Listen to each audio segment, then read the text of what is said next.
Hi guys, welcome to my channel. আমার চ্যানেলে আপনাদের স্বাগত। আজকে একটা আপনাদের সঙ্গে গল্প শেয়ার করব। সবাইকে আমি বলেছিলাম রিসেন্টলি আমার কাকা মারা গেছে, এখন নয়, হ্যাঁ মিনিমাম 1 মাস হয়ে গেছে। এই গল্পটা আপনাদের অনেক দিন ধরেই আমি শেয়ার করব বলে ভাবছিলাম। কিছু অদ্ভুত ঘটনা ঘটলো 7 দিন দিন। কাকা মারা গেছে 12 দিন, আমাদের 12 দিন মানে ঘাটের দিন অবধি আমাদের নর্মাল, পুরো নর্মাল ছিল।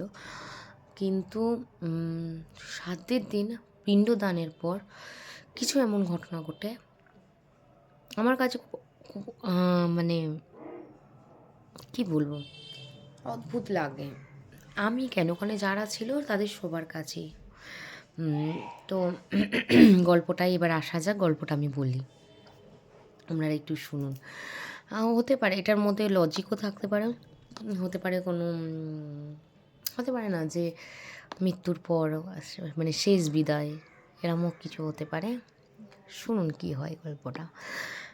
আনন্যাচারাল বা প্যারানর্মাল আমি এরকম কিচ্ছু আমি যাচ্ছি না, কেন এরকম আমরা কোনো এরকম বুঝতে পারিনি। যেটা আমার চোখের সামনে হয়েছে আমি সেইটুকুই আপনাদেরকে বলবো।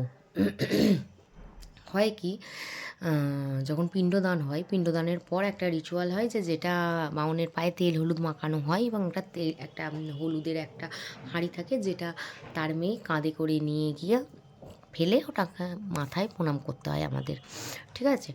তো ওই জলে, গঙ্গা জল বা কিছু একটা জলে আমরাও যথারীতি ওখানে যখন পিণ্ডদান করে ওরা যখন সব কিছু নিয়ে এসে দাঁড়ায়, এবং হয় না বাউনকে গীতা 5 রকম পর ওদের সব ব্যাগে মোটামুটি ঢোকানো হয়ে গেছে।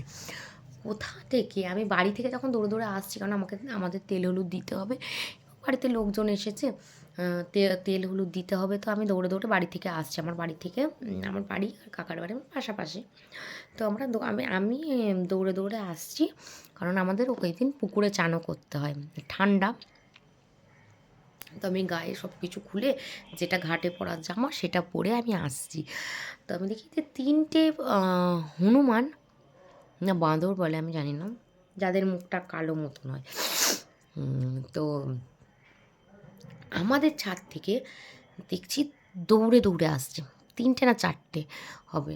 তো আর অদ্ভুতভাবে যেখানে ছাদের কাজ তো হয়ে গেছিলো, সব কিছু তুলে নিয়েছিল, এমন হয়েছে হনুমানরা ফলের লোভে ওখানে গিয়ে হয়তো দাঁড়িয়ে থাকতে পারে। এটা হতে পারে যদি ফল সামনে রাখা থাকে তারা খাওয়ার জন্য, কারণ ততক্ষণে বাউনের সব গুটিয়ে নিয়েছে, ওনাদের কাজ পুরো মিটে গেছে।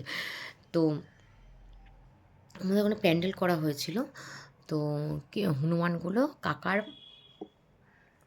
সরি মন্দির ছিল, মন্দিরের ওপর উঠে 3টে হনুমান বসে। একটি লেডি হনুমান ছিল, আরগুলো বোধহয় জেন্টস ছিল, এরম হতে পারে। তো ওদের মুখগুলো দেখার মতন ছিল। হনুমানগুলো ঠিক ওই যে তিরপলটা হয় না, তিরপলটা এরকম করে তুলে এমনি করে দেখছে কি চলছে ওখানে। তো বাহনগুলো ওদেরকে দেখে, 4জনকে দেখে, আর পুরো মন্দিরটা ঘিরে, আমরা যেখানে দাঁড়িয়েছিলাম ওখানটা পুরো ঘিরে ওরা ওরা দাঁড়িয়ে আছে, দাঁড়িয়ে দেখে যাচ্ছে, কোনো ডিস্টার্ব নয়।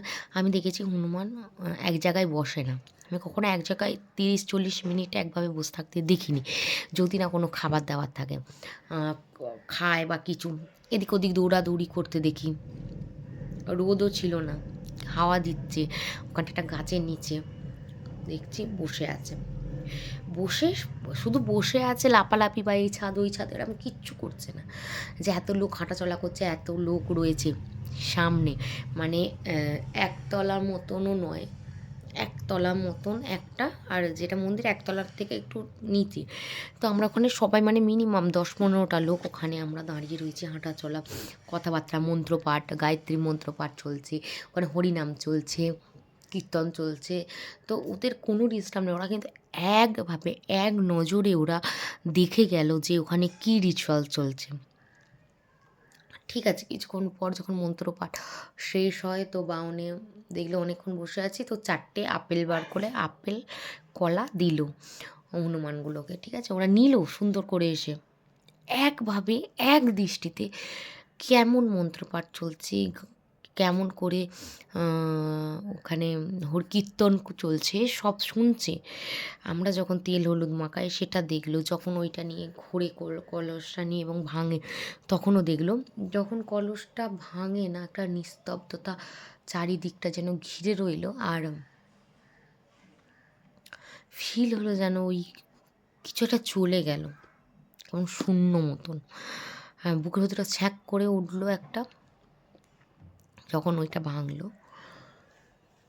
আর হনুমানগুলো তাকিয়ে আছে, একজন এরম তিরপল দিয়ে এরম করে, একজন পুরো সিধি একটা যে মেয়ে, সে পুরো বসে না, তার মুখটা না পুরো ছল ছল করছে, চোখগুলো ছল ছল করছে, আর মুখটা কেমন লাগছে। আমি না তখন ওদেরকে যেই হয়েছে ওই আমি হেসে হেসে নয়, একটু বিদ্রুপ সহকারে আমি বলতে লাগলাম যে ওই দেখো, মানে আমার বাবাও মারা গেছে, পিসিমণি মারা গেছে, দাদু মারা গেছে, বাড়িতে অনেকেই মারা গেছে।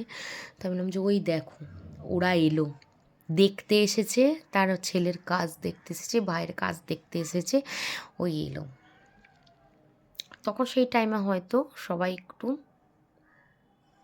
ঠিক করে হেসে ফেলেছে, কারণ হনুমানগুলো এমনভাবেই দেখছিল, খুব অদ্ভুত সহকারে দেখছিল। যখন আমরা চলে গেলাম সব কিছু আজার করে গুছিয়ে, যখন আমরা পুকুরের ঘাটে যাই, একটা কোথাও কিছু নেই, চারিদিকে গাছ নেই, পালা নেই। আমার যে কাকা আছে, আর একটা কাকা আছে, তো সেও গেছিল, সেও তেল হলুদ লাগিয়েছে। তার একটা ঢিল, এত বড় ঢিল, কেউ একটা টুক করে ফেললো, পকেটে ঢুকে গেল, চোখের সামনে দেখা। হতে পারে আশেপাশে লোকজন থাকলে, বা বাচ্চারা খেলছে, বা কোনো গাছে আটকে থাকে ঢিল, এরম থাকলে বোঝা যায় যেন কেউ একটা ছুঁড়লো। আমার মা দেখেছে, কারণ আমার মা পিছনে ছিল, আর সামনে কাকা ছিল, তার সামনে আমরা ছিলাম। তো আমরা পুরো মা তো পুরো বলে, আমি তো অবাক যে কোথা থেকে একটা এত বড় ঢিল এসে না পকেটে টুক করে ঢুকে গেল। ঠিক আছে, এমন নয় যে খুব জোরে ছোড়া হয়েছে তাহলে লাগতো, মনে হচ্ছে কেউ এরম করে ফেলে টুক করে পড়ে গেল। তো তারপরে আমরা চলে গেলাম, এসে বাড়িতে এসে দেখি আর ওই হনুমানগুলো সীমা নাই, নেই, কোথাও নেই। এবং আমরা কি যে আমাদের পিছু পিছু যাই না, যাবার রাস্তা হচ্ছে আমাদের বাড়ির পিছন দিক দিয়ে রাস্তা আছে, ওইখান দিয়ে বাড়ির সামনে দিক ঘুরে অনেকটা ঘুরে পুকুর আছে, কিন্তু দেখতে গেলে ওটা আমাদের বাড়ির বাগানের পিছনে। হনুমান যদি যায় এদিকে যেতে পারে, আমাদের বাড়ির ওই দিক দিয়ে যেতে পারে। তো আমরা বাড়িতে এসে আর দেখিনি, আমরা আর কোনো হনুমান দেখতে পাইনি, কিন্তু কিচ্ছু নেই, তারা চলে গেছে।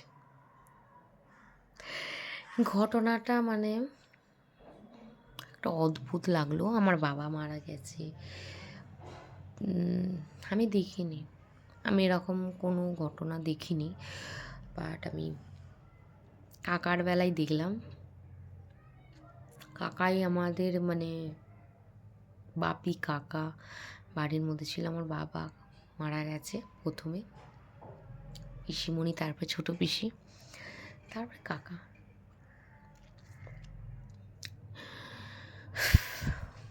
বাই, এই ঘটনাটা আমি জানি না, নর্মাল হতে পারে, অদ্ভুত হতে পারে, হতে পারে তার ভাই বোনেদের কেউ নিতে এসেছে, অনেক কিছু হতে পারে, যারা যেমনভাবে। বাট আমার একটু অদ্ভুত লাগলো, কারণ আমি হনুমান বা বাঁদরকে আমি কখনো এক জায়গায় অতক্ষণ ধরে কখনো বসে থাকতে দেখিনি।